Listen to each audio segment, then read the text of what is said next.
C'est un sujet tabou qui concerne pourtant de plus en plus de personnes, notamment chez les 15-30 ans. Les maladies inflammatoires chroniques de l'intestin, comme la maladie de Crohn par exemple, sont très compliquées à vivre au quotidien et surtout méconnues du grand public. Une journée mondiale leur est dédiée, c'est demain. Voyez ce reportage d'Isabelle Griffon et de Mustapha Abbas. Bon, alors nous, on s'est vu il y a 6 mois. J'ai introduit un nouveau traitement à base de piqûres. Oui. Comment vous tolérez? Bien, très très bien. À 31 ans, Julien souffre de la maladie de Crohn, une maladie inflammatoire chronique de l'intestin qui alterne des phases de crise et de rémission.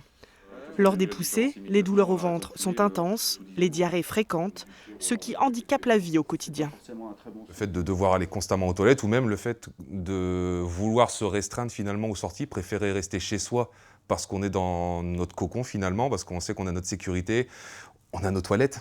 C'est bête à dire, mais le fait d'avoir nos toilettes à nous, on se sent moins gêné qu'on se pose toujours des questions en sortant en extérieur, à se dire est-ce que je vais avoir mal au ventre? Est-ce que je vais avoir besoin d'aller aux toilettes? Est-ce qu'il y en aura? Vous voyez? Donc oui, ça a un impact sur la vie sociale, la vie personnelle, la vie intime même également. Ça peut avoir un impact aussi. En 5 ans, Julien voit son état de santé s'améliorer. Il arrête la cigarette, surveille son alimentation et suit scrupuleusement son traitement. Aujourd'hui, les symptômes ont presque disparu. On a maintenant un arsenal thérapeutique qui est beaucoup plus important, avec des médicaments qui sont très efficaces. On ne guérit pas de ces maladies, mais maintenant, grâce aux médicaments, on arrive à les mettre en rémission sur des années, et donc faire en sorte que les patients aient une qualité de vie qui soit proche de la normale ou vraiment normale. En complément des traitements, le CHU de Reims organise chaque mois des ateliers d'éducation thérapeutique. Patients et soignants se retrouvent pour aborder différentes questions. Au programme ce jour-là, un cours de diététique.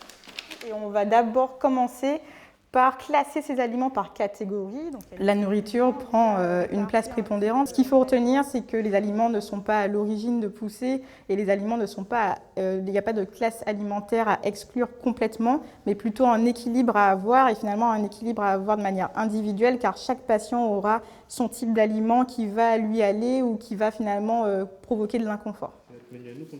Au-delà des conseils apportés, ces moments d'échange sont avant tout des temps précieux pour les patients. Ça permet déjà de se sentir un petit peu moins seul, de pouvoir rencontrer d'autres personnes qui sont atteintes des mêmes troubles que nous, ou moins graves, ou même plus graves, de pouvoir échanger sur énormément de choses, notre vécu, que ce soit personnel, le vécu de malade, les différents impacts que ça peut avoir sur la vie personnelle, professionnelle, etc.